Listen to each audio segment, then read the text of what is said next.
What's up, everyone? It's Isaac Smolden, the production manager here at my house. Just a quick reminder that today's episode of Diagnonsense is part 2 of a 2-part series with our good friend, Mr. Josh Fryfogle. So if you haven't listened to part 1, you can go back to episode 34 and listen to that now. And also, before we start, a quick reminder that the views expressed in this podcast do not necessarily reflect the views of My House Matsu or its staff. All right, thanks, everyone. Enjoy the show.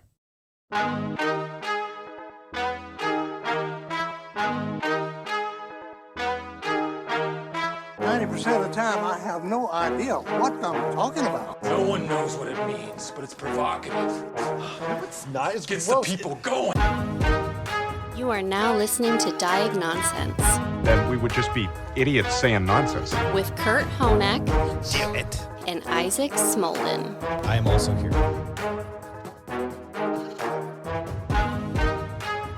Josh, the whole reason we invited you here, I was glad when you started out with a song in the soft open and what probably at this point is the last episode. What? Was Kurt probably like a couple months ago at this point, we were talking about the idea of music as catharsis.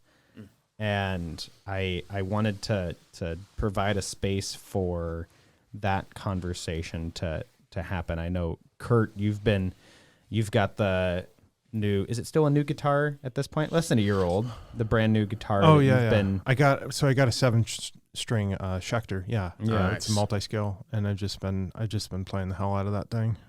Yeah. So I think for a lot of our clients, especially, there is a lot of them talk about how music is their escape.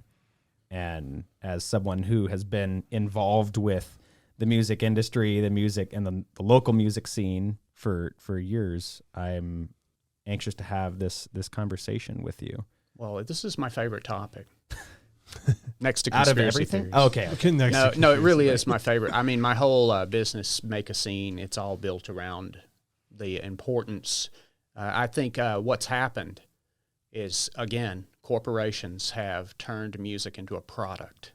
And a lot of this was inevitable because the advancement of mass communication allowed for music to be recorded, replicated, and broadcast, or distributed through mechanical means like phonograph records and tapes and cassettes. What's a phonograph? The old record players were. Okay. Yeah. Before my time. Is that like but one the of those early ones was people talk about cassette tapes? What's a cassette? I had a client tell me that the other day. Said, what do you mean? They were talking about a VCR. I thought that was a meme. I thought that was a meme that my dad told me, like, these kids don't even know what a VCR was. And then I no joke, had a 19-year-old ask me what I meant by what a VCR was. And I couldn't believe it. Are we already there? Am I old now? You are. You are. And it's younger people are going to get older faster than ever as society progresses. Yeah. Yeah. That's true. Okay. So basically what's happened in the music industry was inevitable because mass communication led to these things, and it's foolish to resist the advancement of technology, because all it does is delay the inevitable and put you behind people. So I'm not saying that we shouldn't have streaming or we shouldn't have recorded music or electricity. I'm just saying that because we didn't know what it would do, the music scene in every little community around the country has been undermined. So what you've ended up with is, for the first time in history over the last couple of decades or 100 years, however long we've been mass producing and mass communicating music, we've slowly but surely lost the need for the local musician in the community. So for thousands of years, many millennia going back, musicians had a role in every community. If you wanted music in your life, you had to deal with a human being with personality quirks and problems and family connections. You had to know this human. You had to respect a human. Now we've got these idols we build up. We call them American Idol and all this. We acknowledge that we've idolized these people who they create an appearance, an image that we love. But I'm still listening to the same song, the same thing I was listening to 30, 40 years ago because I've got a recording of my favorite albums, right? Right.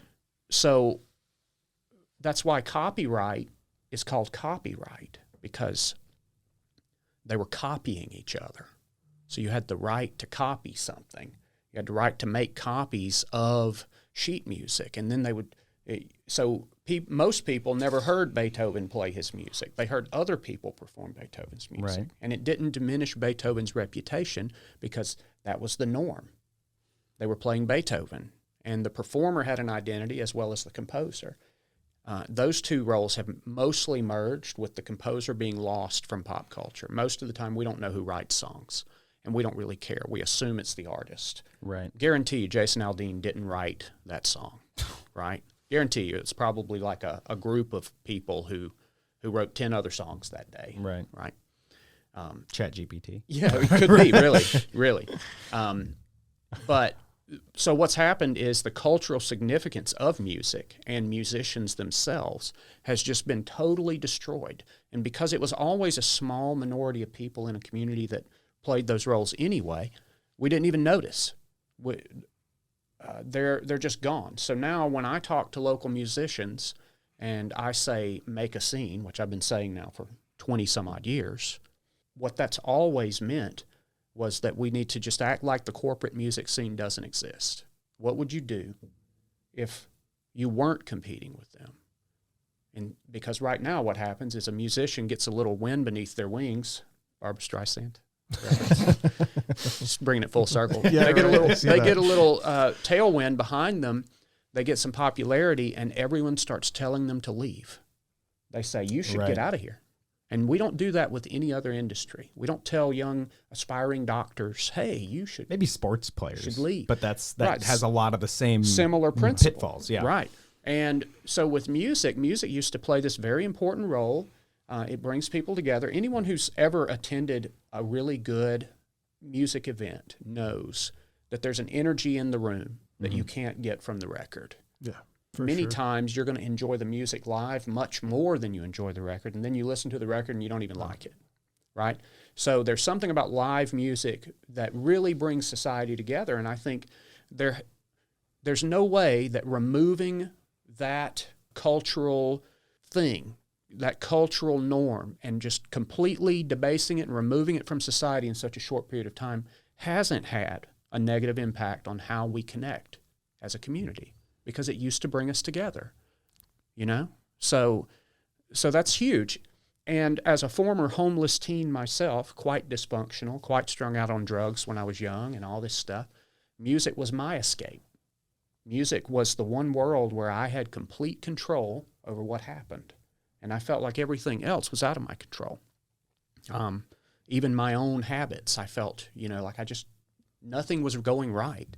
But I could pick up a guitar and I could play the right chords, and it sounded right. And in that moment, I could not think about the other things. So I think you've got especially with homeless teens, first off, society's lacking these creative people, and we've got an abundance of homeless people who can't seem to find their place in the world.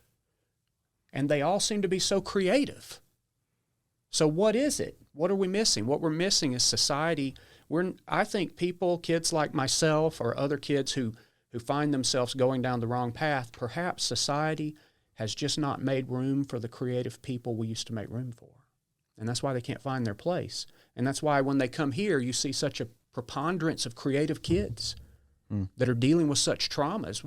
I know correlation does not prove causation, but the fact remains, we've got a lot of people who are unhappy and who are sad. Maybe those people are supposed to be playing a role in the creative culture of their own community that's being filled instead by Netflix and Spotify, right? Maybe that creative entertainment that's supposed to be happening amongst us, that's the human condition on display, expressed, maybe we're supposed to be doing that. Maybe there's even a biological thing. Maybe it's something that we really can't afford to let go of. But with music on command, I can pick up my phone, and at this point in history, I can literally listen to almost anything. And it's a push button away. Well, and because there are less people, it seems like there are less people that are making the most popular most popular music, contemporary music of our society than ever before. The number of people that make songs that end up going out on the radio seems like it's at probably one of the lowest points in history. And obviously I understand they didn't have radios in the 1700s, but right. Like you said, the people that were making the music of the day, it was these smaller venues, but more individuals. And so there's an effect where a large portion of the population has been priced out from seeing the most popular music of the day live. I was in Seattle when we came back from DC. I was in Seattle, stayed and watched 2 Mariners games, which, by the way, 8-2 in their last 10, one of the hottest teams in the MLB right now. But Taylor Swift was also in town at the same time. The tickets for Taylor Swift, because I looked, a big Taylor Swift guy, love some of those. Have you listened to Taylor's version of some of those old albums that she redid after she kicked her old producer to the curb? It's still fabulous. I understand it's the same 4 chords and is about the same stuff pretty much every time, but it just strikes a chord with me. No pun intended. All right, I love some T Swift now and again. I'll reserve judgment until I hear it. Reserve judgment on T Swift. Okay, but she's definitely one of the most popular artists of all time. Right Undeniably, now. Yes. Tickets, obstructed views of the stage, $1,500 per ticket. I just don't even understand how that even makes sense. And I've heard this, and that means a good seat's what, $5,000? Yeah, I think they said that to get the standing room down in front of the stage was running people about $7,000. That is so far-fetched to me. It sounds like a bad storyline. Like my brain doesn't even want to accept the darkest timeline. Like, number one, I don't get Taylor Swift at all, but to each their own, right? But I don't get it, and I've tried because people build her up, and John Mayer dated her, and I like John Mayer, and it's like, but he did break up with her, right? So anyway, but I don't understand how any artist, even my most favorite artist, would never get that kind of money out of me. Never. No. You couldn't. You're talking about. You could buy like a decent car that's going to last you 5 years for those tickets in front of the stage. I bought my car for less than $7,000. This moral of the story: don't have kids because they might like Taylor Swift, and you might spend $15,000. No, there's no chance of that. I think my point is that Josh, you're talking about the power that comes from that live experience and from interacting with those people that are around you that are enjoying this product. And maybe it's not Taylor Swift for you. Kurt was talking about Marilyn Manson. I don't think I could do a Marilyn Manson concert live either. But I went to the Marilyn Manson concert when it was hot, back in the 90s. But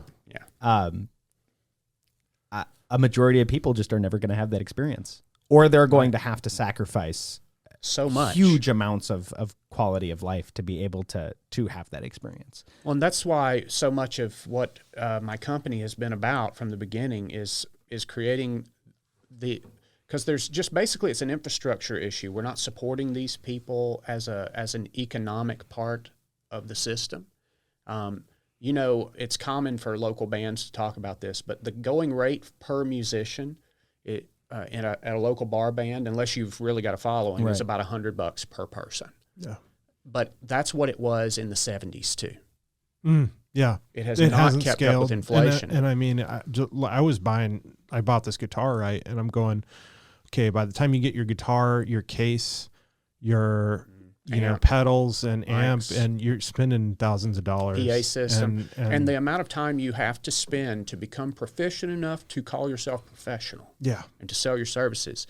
You got 10,000 hours in it. Yeah. Just to be good enough that other people agree you're good enough. Yeah. Lots of people say they're good enough, but they don't get the gig. Right. But to actually, for the bar manager or the venue owner to look at your group and say, yes, you won't make people leave. You will entertain people because that's the bar. Yeah. Don't make people leave, right? You don't have to be the greatest to get a gig, but you do have to be good enough that people don't want to get the hell away from you. Yeah. Which is so the amount of time just there Time is money. And the problem, once again, is when you talk to the bar owners, which I've done many times, and back when I used to play the bar scene and I quit, I had so many conversations because their bottom line is the bottom line, right? Literally. They make so much money. They have to pay staff. What's happened is the money that we used to give to musicians, that we used to understand the cost of, that we used to respect, has not kept up with the times. It's not kept up with inflation. So now you have these musicians, some of whom they're getting paid so little that they have to do it out of love. Right, because they have to have other jobs. I know so many musicians who don't even think about the money because they know it's not enough anyway, and they got a job, right? But that means that a lot of those people wouldn't be doing the jobs they're doing if the music economy was what it was for all of history until 100 years ago, right? If they were still a part of the economy, but they're simply not there because if you have a wedding and you don't want to spend money on a band, you can hire a DJ. Mm-hmm. Or you can get your cousin to plug in the aux cable to his phone. Right. Yeah. And he'll do it for drinks, right? But you lose control of the playlist, right? Right. So there's so much convenience now with music that we've taken this away, and I think it's happened too quickly for the cultural response to adjust in a healthy way. It's created a deficit where these people, and I think many of them end up here at my house when they're young because they don't see a path forward. Like for me, I moved into music on a wing and a prayer. When I moved to Alaska, I had other jobs, but I started doing music full time at a certain point. And it was a big risk, and it did not make me a lot of money. And what I discovered was I reached a point where I was getting paid, my band was getting paid more than most bands, right? We could get any gig we wanted pretty much. I felt really accomplished, and it wasn't enough money to make it make sense. I couldn't support my small family. And I said, okay, I've topped out. The only option for me is to move to a bigger market and start over, building up again, which is what a lot of young bands do if they don't have kids especially. Yeah. But I had kids. So Make a Scene as a company came from me realizing I'm never going to choose music over my family. That's just not going to happen. And I realized every time I play these gigs, I'm getting twice as much as my competitors. But that's still not enough. But it still doesn't justify the amount of time and energy, and I've reached the ceiling. What else can you do in Alaska? Again, it's an infrastructure issue. We need to understand musicians as a part of our local culture and economy. We've got to create venues that respect the music. And most of these bars, they just shove the music off in a corner. It's like music is a sideshow. But to truly celebrate it, you have to create an environment for it. Just like anything that's real, you create a space for it. Yeah.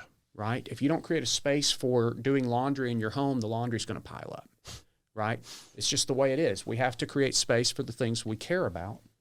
And music it's just too easy now. Yeah. But what do you do about it? I mean, that's what I was going to ask you. I think it's just a matter of talking about it, like raising awareness like we're doing now. That's all you can do. And I don't know if that's going to be effective, but I've been doing it for 20 years. Yeah. And I've been telling people this stuff for 20 years. Like me playing local music on the radio, I talked to every radio station that would listen to me since I moved here, telling them you should be playing local music on the air regularly and promoting it so that these artists can be recognized in their community and continue to feel that there's a reciprocity to what they're doing, because that's what's going to create more culture. More creativity is going to occur if we encourage it. But you're not playing local music on the air. None of them would do it. The best I could get was for them to play it once on a Sunday night at 10 p.m. or something, or they would have a local show once a month when no one's listening. Yeah. So they basically segregated local music if they allowed it on at all, and the whole premise of radio is repeated play. Regular rotation makes something popular. So when I finally got this station a couple of years ago in 2019, the first thing I did when I got it on the air was add in local songs. I put Larry Zarella's from Talkeetna, his song on there, and several others, and I've been adding new ones. But this is an infrastructure thing. I've created a platform, a commercial radio station, 95.5 The Pass, where every hour you're going to hear at least 2 Alaskan songs from Alaskan artists. And that in and of itself validates these artists. Yeah. But what should be happening is every radio station should be doing that, not just me. Right. Because I mean, if you don't have it out there, then you're not going to get, like it may not be my genre, but if it's playing Right. and I'm with my friends, At least you and know about it. I know about it, but I might enjoy that and have a good enough experience that I will support that artist. Yep. And even if that's just showing up Yep. to what they're playing, because we're having a good time, right? And if there's no space for that, then it does really destroy Yep. the ability of people to even engage, to even get there. Well, look at Palmer Ale House. I use this as an example. Matt Tomter, who started that place, he built that stage out there. And by building a stage, he said something. He said, music matters. Mm-hmm. He built this thing that's useless for any other purpose. He didn't like repurpose the corner. Right. He built a structure outdoors that had enclosures for the speakers so that they could be protected during the weather and the whole thing. And it's not like the biggest stage in the world, but just by creating that space and setting apart that sacred space for music, every week they've got hundreds of people out there enjoying it. He did more for local music by building an actual stage than every other venue in the Valley has been able to do, simply because he created something for music only, right? And when you talk to Matt Tomter, he's the owner of Matanuska Brewing Company now, but he started Palmer Ale House, and he's a business guy, very prolific with business. He really cares about music. He is a music guy. He's actually quite a metalhead, but he understands that that's not the market up here, right? So, but he loves all music, and even though he's in business and he wants to make money like I do, like any business person needs to do to survive and continue, he really wants to do something that matters. And to him, music matters. And now, because of him, it matters to hundreds of people that it wouldn't have otherwise. So that's how we change it, is at a local level when these local venues start really realizing, like something that Tomter did that other places don't do. He understood, I'm going to book the music, I'm going to hire a sound engineer. Now that seems like that's one of the things that most venues never do. And if they do, more power to them. But most of them don't. They expect the band to fake it from the stage and run their own sound, which is why the sound is bad usually. Because if you're behind the speakers, how can you tell what it sounds like? If you're playing the drums, how can you tell what it sounds like when you're playing the drums? You know, it's absurd to expect that, but it costs money. Sometimes it costs as much to hire a sound engineer as it does to cost to hire the whole band. Yeah. Right? If you want a really good one. But what Tomter did was he built his own, he put in his own PA system in his own stage, and then he hired someone regularly. So now you go to see a show at the Palmer Ale House, and it's a pleasurable experience. Yeah. And I was just over there the other week. It was great. Like, wow. And you don't know why. You just know that it's fun.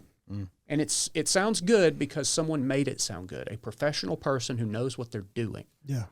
Turned a lot of knobs and tweaked a lot of EQs and dialed it in. They made sure the kick drum sounded great. Yep. That could have been part of what it was, because I was thinking, man, for live music in the Valley, this is pretty kick-ass. And that's band that was playing. That's why that's a successful venue. Two things that he did that most venues don't. He hired a sound engineer, an investment, right? Cost money. And he built a stage, another investment.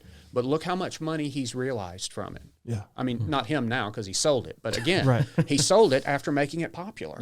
Yeah. Before that, it was a restaurant that went out of business. It was Rusty's. Right. And Rusty passed away, and then the restaurant went away. But he comes in and he takes this restaurant, he starts it anew and makes music a big deal.